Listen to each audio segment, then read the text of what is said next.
Hi అండి, ఏం చేస్తున్నారనుకుంటున్నారా? మీరు అడగకముందే నేనైతే వీడియోలో అయితే చెప్పేస్తాను. క్రిస్మస్ సెలబ్రేషన్స్ కాబట్టి మనకైతే చాలా వర్క్ ఉంటుంది. అక్కడ వస్తువులు ఇక్కడ పెట్టడం, పెయింటింగ్ వేయడం, ఇలా అయితే చాలా వరకు అయితే ఉంటుంది. తర్వాత షాపింగ్ అనేసి ఫస్ట్ అయితే అమ్మ కిచెన్ అయితే స్టార్ట్ చేద్దామని చెప్పింది. అందుకని కిచెన్ అయితే స్టార్ట్ చేసినాం. తర్వాత హాల్ నెక్స్ట్ డే అయితే స్టార్ట్ చేసినాం. ఇక్కడైతే నేను పెయింటింగ్ వేస్తున్నా, అసలు నీకు పెయింటింగ్ వేయడం వచ్చా అనేసి తిడుతూనే ఉంది మా గయ్యాలి చెల్లెలు అనమాట. తర్వాత అలా మేమైతే ఎక్కువ అయితే వర్క్ చేయలేదు. నేను అవైతే పని దొంగలం అనమాట. ఇద్దరం అది ఇది అని చెప్పేసి కాసేపు కబుర్లు చెప్పుకుంటూ అలా చిన్న చిన్న పనులు అయితే చేసాం. మొత్తం వర్క్ అయితే వాళ్ళిద్దరే చేశారనమాట. ఇక్కడైతే చాలా బూకులు అవైతే ఉన్నాయి.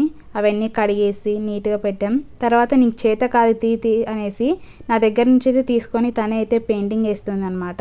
ఫుల్ వర్క్ మొత్తం అయితే వాళ్ళే చేశారు. వాళ్ళిద్దరు కలిస్తే పనికి మాత్రం డబల్ పని అయితే ఖచ్చితంగా పెడతారు. వాళ్ళు పెట్టుకుంటారు, పక్కన వాళ్ళకి పెడతారు.